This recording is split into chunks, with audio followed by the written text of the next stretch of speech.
नमस्कार, जय हिंद साथियों। स्वागत है आपका एग्जाम सर स्टडी पर। इस वीडियो में हम डिस्कस करेंगे सीटेट एग्जाम का इंपॉर्टेंट टॉपिक कोहलर का सिद्धांत।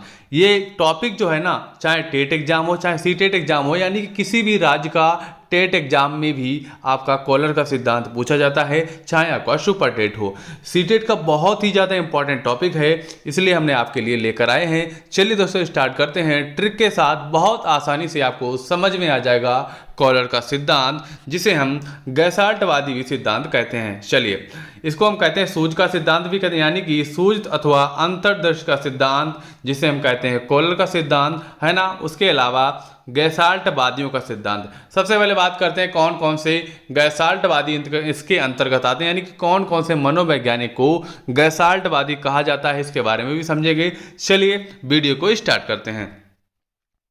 अब देख लेते हैं गैसाल्टवादियों का सिद्धांत, है ना। गैसाल्टवाद नाम इसका कैसे पड़ा, इसके बारे में जान लेते हैं।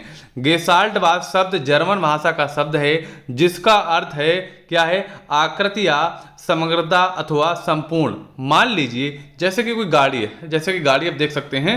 मान लीजिए जब हम कोई गाड़ी देखते हैं तो उसे समग्र रूप से देखते हैं, ना कि सिर्फ उसके पार्ट्स को देखते हैं। जैसे कि हमने किसी गाड़ी को देखा तो हम समझ रहे ये गाड़ी है, तो गाड़ी को हमने पूरे रूप को देखा, ना कि हमने ये देखा इसका टायर है या इसका पिछला टायर है, ये इसका हॉर्न है, ये स्टीयरिंग है।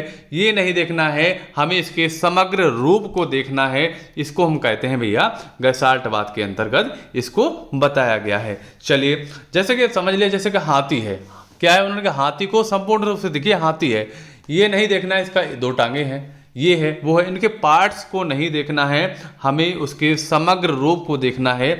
यही गैसाल्टवाद है, ठीक है। इस सिद्धांत का प्रतिपादक कौन था? इस सिद्धांत का प्रतिपादक थे आपके वर्दीमर थे, कॉफा थे, कोहलर को माना गया है ना।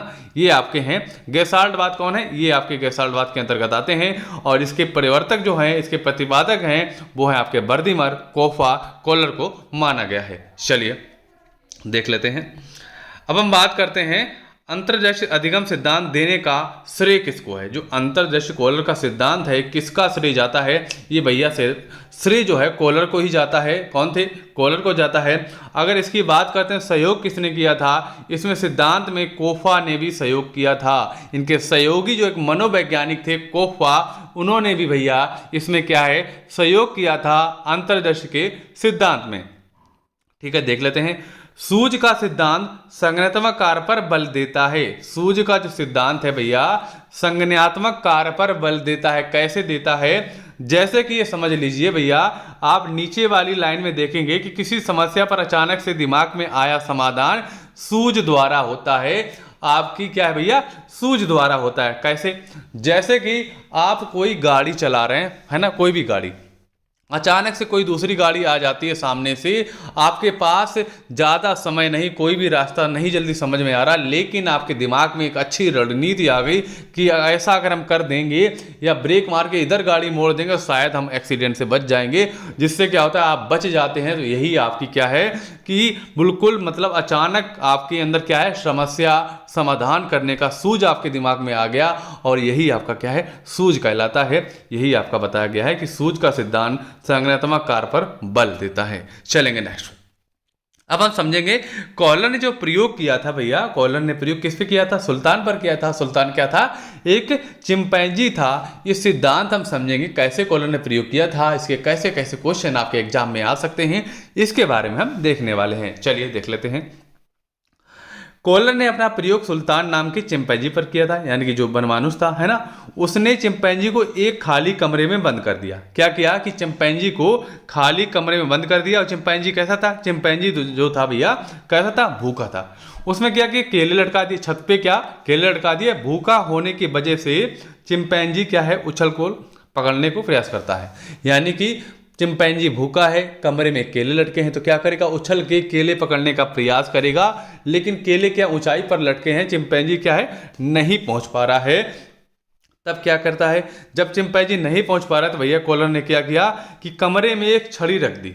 छड़ी रख दी। जब उसने छड़ी द्वारा कोशिश की तो छड़ी से भी नहीं पहुंच पाया। वो छड़ी से भी क्या भैया, वो केले नहीं पहुंच पाया, ना केले उतार पाया। ठीक है, फिर क्या किया फिर भैया कोहलर साहब ने ये देखा कि वह एक छड़ी रख दी गई, वो उसकी छड़ी नज़र मतलब छड़ी पर उसकी जब नज़र पड़ती है तो वो क्या करता है भैया, छड़ी से क्या करता है, केले को उतारना चाहता है। केले को जब उतारना चाह रहा था, लेकिन तब क्या हुआ, केले तक छड़ी उसकी नहीं पहुंच पा रही थी। उसकी वजह से कोहलर ने क्या किया कि वहां पर एक बॉक्स रख दिया, है ना, एक बॉक्स रख दिया। बॉक्स रखने के बाद देखा कि अब भी नहीं पहुंच पा रहा है, फिर उन्होंने भैया एक और बॉक्स रख दिया, जैसा कि आप फोटो में देख सकते हैं। पहले एक बॉक्स रखा, फिर दूसरा बॉक्स रख दिया। अब उसने अपना दिमाग लगाया ना, सूझ का सिद्धांत है, उसने चिंपैंजी ने दिमाग लगाया और उसके ऊपर चढ़ के क्या किया भैया, केले उसको प्राप्त हो गए, केले उसको मिल गए, जिससे क्या कहते हैं, सूझ का सिद्धांत कहते हैं, जैसा कि आप देख सकते हैं। और उस पर चढ़कर छड़ी सहायता से केले तोड़ लिए। प्रयोग के अनुसार चिंपैंजी ने मानसिक क्रियाएं की, तभी वह बॉक्स और छड़ी का इस्तेमाल करके केलों को तोड़ पाया।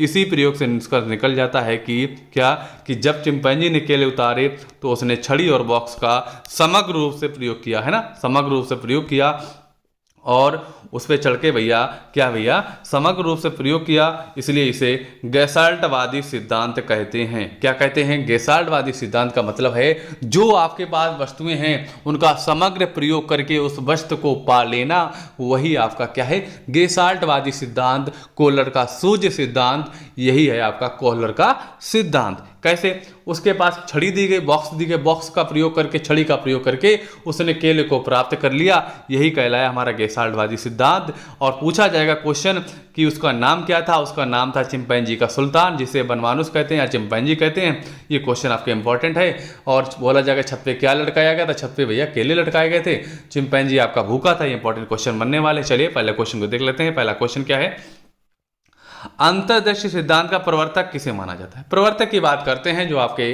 कोहलर हैं, यानी कि कोहलर का सिद्धांत ही कहलाता है। तो राइट आंसर हमारा हो जाएगा, कोहलर को माना जाता है अंतर्दृष्टि का सिद्धांत का प्रवर्तक माना जाता है। नेक्स्ट क्वेश्चन है, देख लेते हैं। क्वेश्चन नेक्स्ट है, कोहलर ये सिद्ध करना चाहता था कि सीखना है, सीखना क्या है, कोहलर सिद्ध करना चाहता था कि सीखना भैया है संज्ञानात्मक सहकार्य है। जैसा कि ऊपर आपको हम बता चुके हैं, सीखना क्या है, संज्ञानात्मक सहकार्य है। चलिए नेक्स्ट पे चलते हैं। नेक्स्ट है कि कोहलर निम्न में से किससे संबंधित है। कोहलर निम्न में से किससे संबंधित है। कोहलर ने भैया क्या बताया था, अधिगम का सिद्धांत बताया था ना, तो कोहलर जो है भैया अधिगम के सिद्धांत से संबंधित है। राइट आंसर हमारा हो जाएगा डी। चलेंगे अपने अगले क्वेश्चन पर। क्वेश्चन हमारा है, अंतर्दृष्टि सूझ द्वारा सीखने के सिद्धांत में कोहलर ने प्रयोग किया था, किस पर किया था, कुत्ते पर किया था, बिल्ली पर किया था, बनमानुस पर किया था, चूहे पर किया था। जैसे कि आपको बता चुके हैं, चिंपैंजी था, बनमानुस था जिसका नाम था सुल्तान था। तो राइट आंसर हो जाएगा, बनमानुसों पर किया था, तो राइट आंसर हमारा 2 हो जाएगा।